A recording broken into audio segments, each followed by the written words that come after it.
Hi, it's Joe Arnold here from Staunton Park Bees.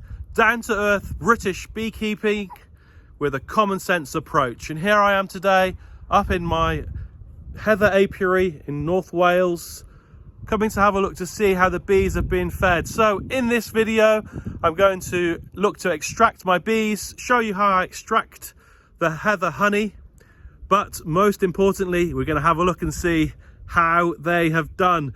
Have they pulled in the honey? Have they done the business? I've spoken to quite a few beekeepers and they've all told me they've had a terrible, terrible season up on the Heather. I have a funny feeling it's going to be the same here. But come on, please, bees. Let's get a look in those apiaries. Let's get the trailer going. Have you seen this trailer? The trailer of dreams. Let's cut in there. Let's get inside, get the bee suits on, and have a look to see how those bees have fared.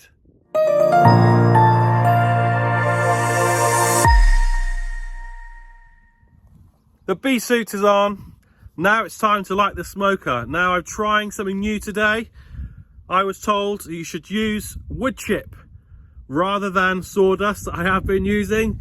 So I've got some shavings, some wood shavings here, which you'll find in good pet stores. It's used mostly for bedding for horses and apparently gives a nice cool smoke. So I'm going to give this a shot right now. Some shavings in here, seem like a nice wood shave. And then as I'm up at the Heather, it's very windy up here, very cold. I'm 1300 degrees up, so I bring my blowtorch to give me a helping hand to get the fire going. Common sense, practical beekeeping here. Off she goes, off she blows. So I'm always learning new techniques, and I should have just listened to my mentor in the first place. Look at this lovely cool smoke. Beautiful. This is really good. Way better than I was using. I was just using leftover sawdust from the outdoor rabbit run, but that is really nice and cool. Better than any vape that I see these teenagers using. Look at that. So there's not a lot in this hive, but here we have a good frame for a split. I've got some new AMM bees coming, so you can see a nice full frame here with some bees emerging. There's actually no fresh eggs in here, which is perfect for me right now because I don't want any fresh eggs being laid. So in they go with a frame of stores. Perfect for a split. Let's have a look at this next frame. There's not very much Heather honey up here, I'm afraid, this year. In this one anyway. It's a nice heavy frame though. A lot of bees on there. Lots of young ones emerging as well.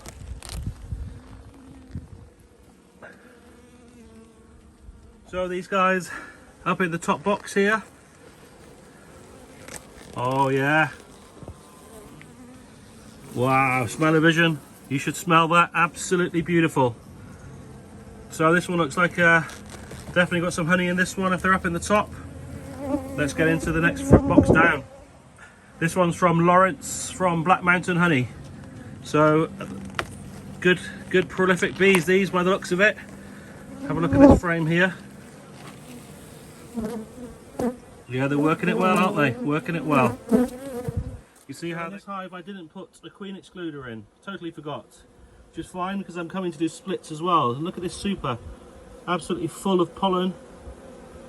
And lovely honey there as well. You see the bubbling in the honey. So there's a lot of bees in here, so this is really good for making splits because it's absolutely rammed. Not much honey for me to take home, but for next year I've got myself some really good resources here to be able to grow some bees through the winter. Right, let's get some splits on.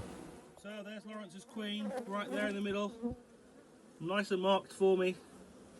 So got this at the beginning of the season. You can see it's done really well. Filled the whole hive up here, so I'm going to make some nice splits from this now. But now I found her, it makes life easier to be able to make my splits. But what a beauty, hey? Thanks, Lawrence. Frame though.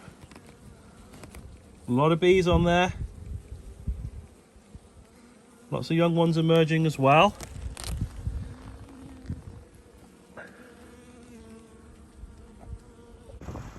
Well, that was a bit of fun. The rain came, as you can see, the thundery clouds, which prohibited me from filming so much. But look at that view. Amazing. And what we have here is a bit of a mess. Two nukes, got 3 frame splits in here, 3 frame spritz in there, white wine spritz. And so we have 8 in total here. Unfortunately, one of my queens died and it's not been laying. So I need another queen to go into that. So I do have 9 queens coming, or I have 10, but I've sold one. Unfortunately, one of the hives didn't make it. The wasps have annihilated it, and unfortunately it was one of my weakest ones. But even up here, 1,300 feet up from sea level, the wasps this year have just been absolutely destroying my nuke rearing. So as you know, this year I've been concentrating mostly on the production of bees for the future years ahead, as I wanted to sacrifice honey this year to be able to go from 12 hives at the beginning of the season up to 50, 60 hives by the end of the year. I have sold quite a few along the way, so I do need to do my final tally to see if I have achieved my target, but I will be back up here to collect some of these hives. Unfortunately, the heather yield has not been very good at all, but I've got solid brood boxes and I've got a lot of bees here to be able to create the nukes. So you win some, you lose some, and the strategy this year anyway was to create more bees, and I'll be back next year with even more stronger colonies to hopefully capitalize on what will be a better yielding heather. So after a wonderful time, now it's time to come and have a beautiful meal in Carrog. Have you seen a view like this? The grouse in Carrog is just absolutely beautiful, and no better place to go for a refreshing drink after the hard work up at the heather. So the split's now back in the apiary, and you can see the bees start to spiral and spiral as they start to work out their bearings, and they will spiral up through the trees and on up out to go and have a forage around. I place them in the trees so that they are forced to go upwards, so they're not flying around the rest of the garden. So here they are, the 8 hives all ready to go. I'm just letting them go one at a time so they don't get confused. But a successful end to the journey. So I'm going to put some feed on these now,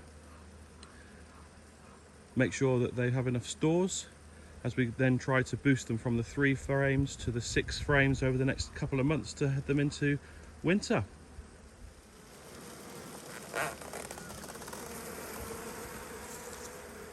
There you go, the bees come out here now, see? What's going on, what's going on? And then they start to spiral up, spiral round, working out from this entrance that this is their new home, so that when they go out flying and forage, they know exactly where to come back to. There's a wasp nest down here, here's some feed, and then there's a feeder at the back there for one of the larger hives that I'm just about to go and give a feed to as well.